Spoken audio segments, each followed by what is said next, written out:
Cloud news நேயர்கள் அனைவருக்கும் வணக்கம். இன்று நம்முடன் இணைந்திருப்பவர் திரு தட்சிணாமூர்த்தி அவர்கள். வணக்கம்.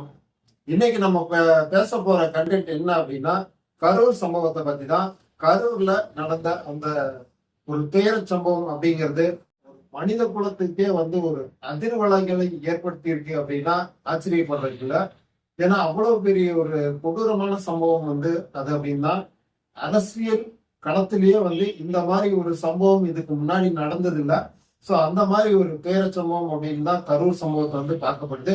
அதிலிருந்து விஜய் அவர்கள் மீண்டும் வருவார்களா அப்படிங்கிற மாதிரியான ஒரு விஷயத்தை பத்தி தான் இந்த எபிசோட்ல நம்ம ஃபுல்லா பார்க்க போறோம்.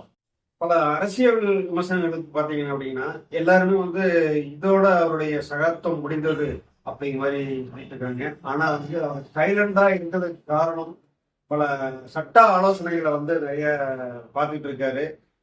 இதுல நிறைய குற்ற வேலை அப்படின்னு சொல்லுவாங்க, அரசியல் பண்றாங்க அப்படிங்கிற மாதிரியான நிறைய இருக்கு. பாஜகவும் சரி, திமுகவும் சரி, மற்ற கட்சிகள், கூட்டணி கட்சிகள், இது எல்லாமே பாத்தீங்கன்னா அரசியல் நிறைய பண்ணிட்டு இருக்காங்க. அரசியல் விமர்சனங்களும் நிறைய ஒருதலை பட்சமா பேசக்கூடிய ஒரு துயர சம்பவமா பார்க்கணுமே தவிர இதை வச்சு ஒரு அரசியல் பண்றதுங்கிறது ரொம்ப மோசமான ஒரு செயலா தான் பார்க்கணும். ஏன்னா ஒரு இறப்பு அந்த விஷயத்தை வச்சு அரசியல் பண்றாங்கன்னா உண்மையாலுமே அதை நிறைய இதுல எல்லாம் சொல்லிட்டு இருக்காங்க. பின்ன அரசியல் பண்றாங்க அப்படிங்கறத நம்ம பார்க்க முடியுது. சோ நிறைய பேர் இதை பத்தி விமர்சனமும் பண்ணியிருக்காங்க. சோ அதை முழுக்க முழுக்க தவிர்த்துட்டு ஒரு ஆரோக்கியமான அரசியல் களமா இந்த விஷயத்த அதை அப்படியே விட்டுட்டு ஒரு மக்களுக்கான நன்மை என்னமோ அதை மட்டும் பார்த்தா நல்லா இருக்கும் அப்படிங்கிறதுதான் எல்லாருமே விரும்பக்கூடிய விஷயமா இருக்கு.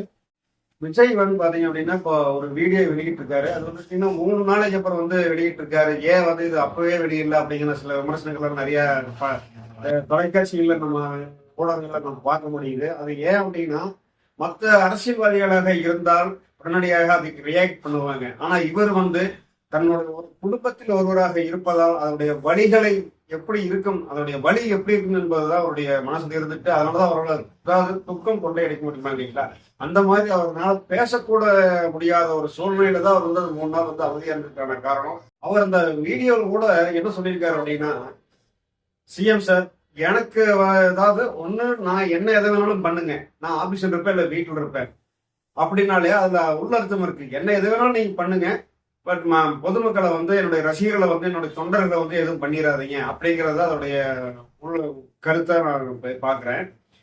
அதே மாதிரி இதுல இன்னொரு விஷயம் என்னன்னா, அவர் ஹஸ்கி வாய்ஸ்ல பேசிக்கிட்டாரு. இது ஒரு அரசியல்ல இப்படி எல்லாம் இருந்தா செயல்கள் சரியா வராது அப்படிங்கிற மாதிரியான கருத்துக்கள்லாம் நிறைய இருக்கு. ஒருத்தர் அவருடைய வருத்தத்தை வெளிப்படுத்துறாருங்கிறது அது ஹஸ்கி வாய்ஸ்ல வெளிப்படுத்துறாரா இல்ல நெஞ்சா குத்திக்கிட்டு வெளிப்படுத்துறாரா அப்படிங்கறதெல்லாம் அந்த இடத்துல ஒரு பொருளே கிடையாது. ஆக்சுவலா ஒவ்வொரு மனிதர்களுக்கும் தனித்துவமான வேறுபாடுகள்.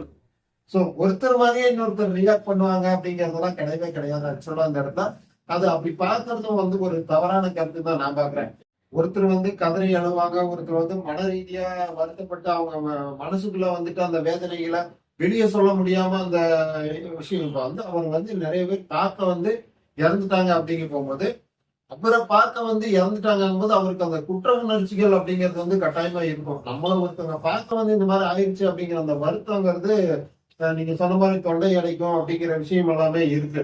சோ அந்த விஷயத்தினால கூட அவர் பேசாம இருந்திருக்கலாம். கொஞ்சம் அதுல இருந்து கொஞ்சம் மீண்டு வந்ததுக்கு அப்புறம் கூட ஒரு அந்த காலதாமதம் அப்படிங்கிறது இருந்திருக்கலாம். அதனால கூட அவர் கொஞ்சம் லேட்டா வீடியோ போறதுக்கான வாய்ப்புகள் இருக்குன்னு தான் நம்ம பார்க்கணுமே தவிர, ஏன் இப்படி பண்ணாரு அப்படிங்கிற கருத்து தேவையற்றதுன்னு தான் நான் நினைக்கிறேன். லேட்டா வீடியோ போட்டதுக்கும் நான் என்னுடைய கருத்தை நான் அதை என்ன பாக்குறேன் அப்படின்னா, எத்தனையோ தீவிர சம்பவங்கள் இடர்பாடுகள் நடந்துட்டு தான் இருக்கு. இதுல எந்த ஒரு கட்சி தலைவர் அதுக்காக மெனக்கெட்டு போய் அழுதுருக்காங்க அப்படிங்கிற ஏதாவது ஒரு ஆதாரம் தான் சொல்லுங்க. எந்த தலைவருக்கும் அந்த மாதிரி கிடையாது. ஆழ்ந்த இரங்கலை தெரிவிப்பார்கள், வருத்தத்தை தெரிவிப்பார்களே தவிர, இவர் சொன்னது போல ரொம்ப இதை பட்டு அழுகல, ஒரு ரியாக்ட் பண்ணல அப்படின்னா யாரு எந்த தலைவர் ரியாக்ட் பண்ணிருக்காங்க? மீடியா முன்னாடி உட்கார்ந்து நான் கண்ணீர் விட்டு அழுத்துதான் அதை இது பண்ணனா அது கண்டிப்பா நடிப்பு அப்படின்னு தான் நம்ம பார்க்க முடியல. சோ இப்ப இவர் ஏன் ஹஸ்கி வாய்ஸ்ல பேசுறாரு, ஏன் அழுகல அப்படிங்கிறது நிறைய அரசியல் தலைவர்கள் வைக்கக்கூடிய கருத்தா இருக்கு. அழுதுகிட்டு தான் வந்து மீடியா முன்னாடி கொடுத்தாதான் அது உண்மையாலுமே ஒரு நடிப்புன்னு நம்ம பார்க்கணும். ஆமா. இவர் வந்து தன்னுடைய உணர்ச்சிகளை வந்து ஒரு வருத்தத்துடன் வெளியிடக்கூடிய விஷயம் வந்து அது உண்மையான இதாதான் நம்ம எடுத்துக்க முடியுமே தவிர இது வந்து ஒரு நடிப்புன்னு நம்ம எடுத்துக்க முடியும். ஒரு குடும்பத்துல யாரோ ஒருத்தர் வந்து முக்கியஸ்தர் ஒருத்தர் இறந்துட்டாருங்க அப்படின்னா அவங்க கிட்ட போய் நம்ம ஒரு பேட்டி கேட்டா எப்படி இருக்கும்? அது கட்டாயமா அது எப்படி முடியாது. பேட்டி கொடுப்பாங்க? ஒரு இறந்து கிடக்குறாருங்கும் போது நம்ம வந்து அதை ஏங்க எப்படி இறந்தாருங்க, எனக்கு மேல இருந்து கீழே இருந்தாருங்களா இல்ல இப்படி ஏதாச்சும் இது பண்ணிட்டாருங்களா, அவங்க துக்கத்தில் இருக்கிறாங்க. அந்த கண்டிப்பா துக்கத்தில் இருக்கக்கூடிய போது அப்புறம் அவங்ககிட்ட நம்ம போய் ஒரு விஷயத்த கேட்கும்போது எப்படி அவங்களுக்கு ஒரு 4 நாள் 5 நாள் போனா ரியாக்ட் பண்ணுவாங்க. இன்னொரு பக்கம் என்ன அப்படின்னா அந்த மாதிரி ஒரு சம்பவம் நடந்துருச்சா அவங்க கூட்டத்துல அப்படின்னு நினைக்க போகும்போது அது எப்படி நடந்துச்சு, ஏன் நடந்துச்சு, அந்த ஒரு அலசல்லையே கூட அவங்க மன ரீதியான உளவியல் ரீதியான ஒரு துன்புறுத்தலுக்கு ஆளாவாங்க அப்படிங்கிற மாதிரி இதை பார்க்க முடியும். மன ரீதியான பாதிப்பு தான் கிட்டத்தட்ட இது. கண்டிப்பா. அது ஏன்னா ஒரு 41 உயிர்கள் போயிருக்கு அப்படின்னா கட்டாயமா அது அவங்கனால அவங்க கூட்டத்துல நடந்துருச்சு. அவங்க வந்து முக்கியஸ்தரா அந்த இடத்துல அவங்கள பார்க்க வந்து இந்த மாதிரி ஒரு சம்பவம் நடந்துச்சுன்னு போது அந்த வருத்தம் கட்டாயமா இருக்கும். அண்ணன் தம்பி அக்கா தங்கச்சி குடும்பங்களா தான் வந்து பாக்குறாங்க. அவங்களுக்கு தொண்டர்களும் வந்து அதே மாதிரிதான் பாக்குறாங்க. சோ அப்படி இருக்க போகும்போது அந்த துக்கம் அப்படிங்கிறது கட்டாயமா இருக்கத்தான் செய்யும். இதை வந்து அரசியல் பண்றாங்க அப்படின்னா கொஞ்சம் வருத்தமா தான் இருக்கு இல்லையா? இல்ல இந்த நிகழ்வுக்கு பிறகு திமுகவை ஒழித்து டிவிகே தமிழக வெற்றி கழகத்தை ஒழித்து விடலாம் என்று கணக்கு போடுகிறதா? இல்ல இதுக்கான வாய்ப்பே இல்லை அப்படின்னு தான் சொல்லணும்.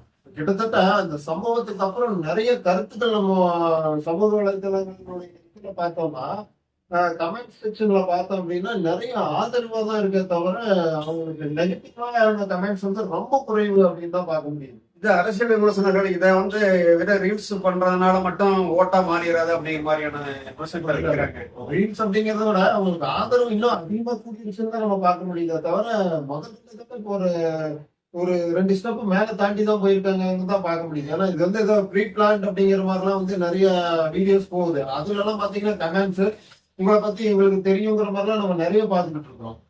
அந்த மாதிரி கமெண்ட் இருக்கும்போது இவங்களுக்கு அது பாசிட்டிவா தானே இருக்கு. அதாவது டிவிக்கு வந்து ஆதரவு தெரிவிக்கிற மாதிரி தான் நிறைய கமெண்ட்ஸ்ல வந்து போறாரு.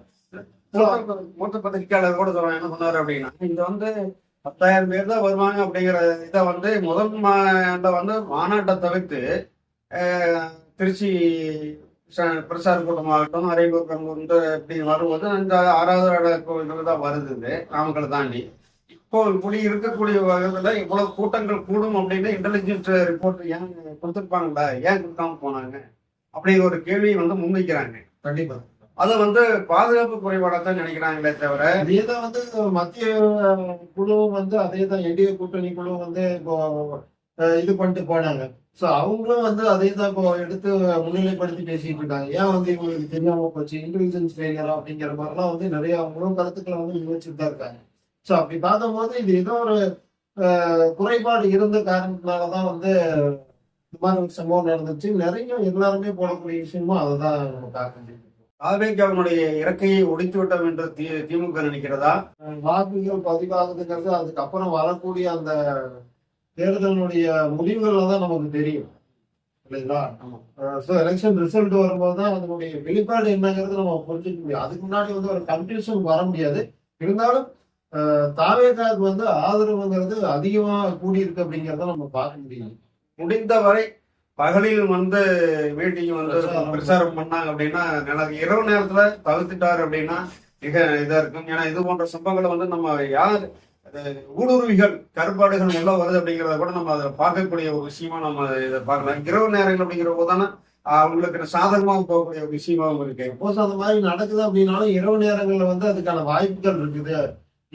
அதுக்கான சுச்சுவேஷன்ஸ் வந்து அமைஞ்சிடக்கூடாது அப்படின்னா பகல் நேரத்துல பண்றது வந்து நல்லது. அதே மாதிரி அந்த சனிக்கிழமை அப்படிங்கறத தாண்டி மற்ற நேரங்கள்ல மற்ற நாட்கள்ல வந்து வச்சா நல்லா இருக்கும் குழந்தைகள் வராம இருக்கிறதுக்கான அது கரெக்டான ஒரு கருத்தை தான் நம்ம பார்க்க முடியல. எனக்கு சனிக்கிழமைக்கும் போது கட்டாயமா குழந்தைங்க வந்து லீவ்ல இருக்கும். கண்டிப்பா வந்து வெப்பப்பட்டுக்கு வந்து பார்க்கணும், ஒரு ஒரு கியூரியாசிட்டியில வந்து பார்க்கணும் அப்படிங்கிற மாதிரியான விஷயங்கள் நம்ம நிறைய தான் வந்து பார்த்துக்கிட்டு இருக்கோம். ஸோ அந்த சுச்சுவேஷன்ஸ் வந்து மாறுபடும். இது எல்லாமே பார்க்க போகும்போது ஒரு சில மாற்றங்கள் இவங்களுக்கு கட்டாயமா தேவை தாவேகாவுல. ஸோ அந்த இந்த மாதிரியான விஷயத்தெல்லாம் இவங்க தவிர்த்து அவங்களுடைய செக்யூரிட்டி, அவங்களுடைய பாதுகாப்பை வந்து அவங்க முன்னிலைப்படுத்தி அதை வந்து அவங்க கொஞ்சம் ப்ரிகாஷன்ஸா எடுத்து போனா நல்லா இருக்கும். ஒரு பிரச்சார கூடத்துக்கு போறாரு அப்படின்னா அந்த பிரச்சார கூடத்துக்கு நேரங்காலம் தாமதம் இல்லாம போறதுக்கு அது யாரு இது பண்ணி வழிவகை பண்ணி கொடுக்கணும் அப்படின்னா காவல்துறை தானே. அது காவல்துறை செய்யாதனாலதான் அவருக்கு நேரம் ஆகுது. அதை செஞ்சிருந்தா அவருக்கு ஏன் காலதாமம் ஆகுது. இப்ப பேசக்கூடிய குறிப்பிட்ட ஸ்பாட்டுக்கு போறாங்க, அது வரைக்கும் வந்து வழி ஏற்படுத்தி கொடுத்தாங்கன்னா அவங்க வந்து கரெக்டா அந்த டைமிங்ல போய் மூவாயிரம் கரெக்டா நின்று பேசக்கூடிய அந்த ஏற்பாடுகள் செஞ்சுட்டாங்கன்னா கண்டிப்பா அதுக்கான காலதாமதம் ஆகல வந்துடும். ஆமா, அடுத்த பிரச்சாரத்துக்கு போறதுக்கு அவருக்கு நேரங்கள் கிடைக்கும். அந்த இடத்துக்கு போயிட்டு நம்ம பேசிட்டு வெளியே சீக்கிரம் வர முடியும். அதுக்கான இதெல்லாம் இருக்கு. அப்ப அந்த இடத்துல குறைபாடுகள் இருக்குது என்ன அப்படின்னா அவர்கள் வந்து செய்து கொடுக்காத ஒரு தவறு அப்படிங்கிறத நான் என்னுடைய பார்வையில பார்க்கிறேன். உங்களோட கருத்து அந்த மாதிரி இருக்கு. ஸோ அந்த மாதிரி நிறைய விஷயங்கள் பாத்தீங்கன்னா இதுல நடந்துருச்சு.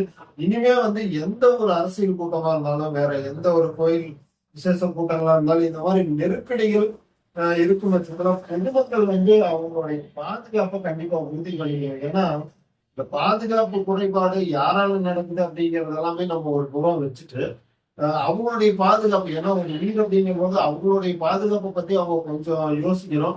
ஒரு பேக்ல வந்து ஒரு 2 வாட்டர் கேன் அவங்களே கொண்டு போயிட்டாங்க அப்படின்னா அந்த இடத்துல யாரையும் எதிர்பார்க்க தேவையில்லை.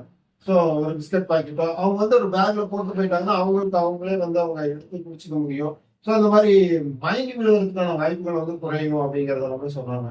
வரக்கூடிய காலங்கள்ல தாவேக்காவுடைய பிரச்சாரம் என்பது ஒரு தனிப்பட்ட ஒரு திடல்ல வந்து போட்டாங்க அப்படின்னா இது போன்ற விஷயங்களை வந்து தவிர்க்கலாம் அப்படிங்கிறது மக்களுடைய கருத்தாகவும் எங்களுடைய கருத்தாகவும் நாங்க அப்படிதான் வந்து இப்ப அவங்களும் வந்து அடுத்தடுத்த இதுல வந்து முன்னெடுப்பாங்கன்னு நம்மளும் வந்து எதிர்பார்க்கிறோம்.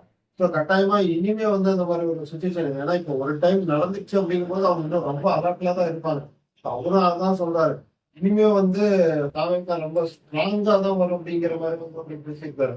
அவங்களுடைய பேச்சுல பாத்தீங்க அப்படின்னா ஒரு விதமான கோபமும் வெளிப்படுது அப்படிங்கிற மாதிரி தான் வந்து நம்ம பார்க்க முடியுது. ஏன்னா மக்கள் இந்த அளவுக்கு அவரை நம்பி வந்தவங்களுக்கு இந்த மாதிரி ஒரு சுச்சுவேஷன் ஏற்பட்டுருச்சு அப்படிங்கறது வந்து அவரு ஆழ்ந்த அந்த விஷயத்த வந்து கவனிச்சிருக்காரு. அதனாலதான் அந்த தாமதங்கிறதே நம்ம பார்க்க முடியும்.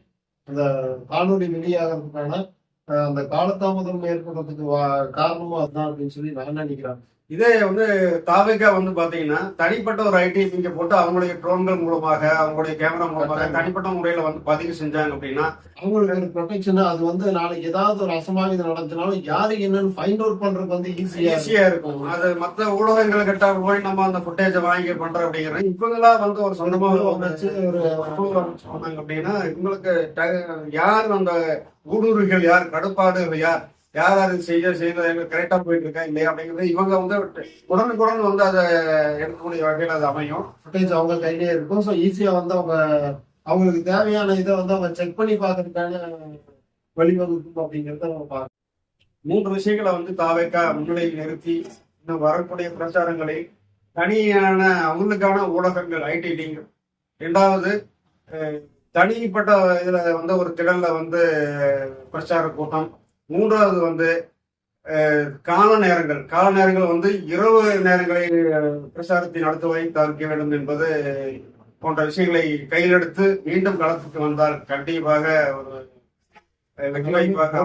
நம்ம பார்க்கணும். என்ன மாதிரியான அடுத்தடுத்த ஸ்டெப்ல நம்ம மூவாயி வராங்க அப்படிங்கறத நம்ம பொறுத்து பார்ப்போம்.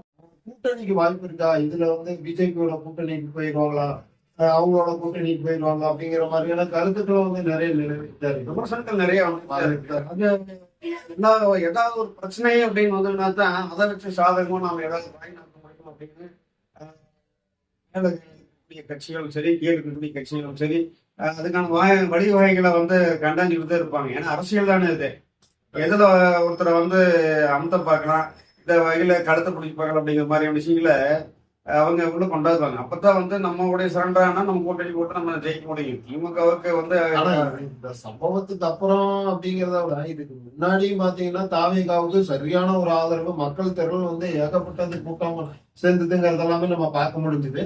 அதுக்கு ஒரு முற்றுப்புள்ளி வைக்கும் விதமாக இந்த ஒரு சின்ன அசம்பாவிதம் வந்து எதிர்பாரா விதமா நடந்தாலும் சரி, திட்டமிட்டு செஞ்சாலும் சரி, ஆனா அது எல்லாமே ஒரு புறம் ஒதுக்கிட்டு நம்ம இப்போ இனி வரும் காலங்கள்ல பாத்தீங்கன்னா இதனுடைய கூட்டம் எப்படி இருக்கும் அப்படிங்கிறத பொறுத்திருந்து தான் பார்க்கணும். இந்த கட்சியினுடைய நிர்வாகிகள் வந்து அதுக்கான பாதுகாப்பு ஏற்பாடுகளை வந்து அவங்க கொஞ்சம் பலப்படுத்தணும். பலப்படுத்த பலப்படுத்தினாலே ஓரளவுக்கு யார் என்னங்கிறத நம்ம ஈஸியா பண்ண முடியும்.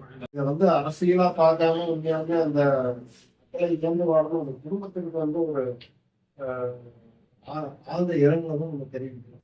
கண்டிப்பா ஆழ்ந்த அறிவு தான் என்ன யாரும் அதை தான் பதிவு பண்ண முடியும். நம்ம வந்து ஒரு இழப்புக்கு வந்து நம்மளால எதை ஈடு கொடுக்க முடியாது. இந்த இது மூலியமா எக்ஸ்ட் மூலியமா வந்து நம்ம இதைத்தான் சொல்லிக்க முடியும். அவரும் வந்து யாரா இருந்தாலும் சரி, அவங்க குடும்பத்துல அப்படின்னா அவங்க குடும்பத்துல இழப்புக்கு வந்து யாருமே ஈடு கொடுக்க முடியாது அப்படிங்கிறத ஒரு இது. இனி வரும் காலகட்டங்களில் இது போன்ற பாதுகாப்பு பணிகளை வந்து தாரக வந்து கையில் எடுத்து ஒரு பிரச்சார கூட்டங்களை நடத்தி எந்த ஒரு இழப்பும் ஏற்படாமல் எங்களை தவிக்க வேண்டும் என்று நானும் சரி மக்களும் சரி நினைக்கிறார்கள். மீண்டும் இந்த ஒரு எபிசோடு உங்களை சந்திக்கிறோம். அதுவரை நம்ம சேனல் ஸ்டே டியூன்ல இருங்க. நன்றி, வணக்கம்.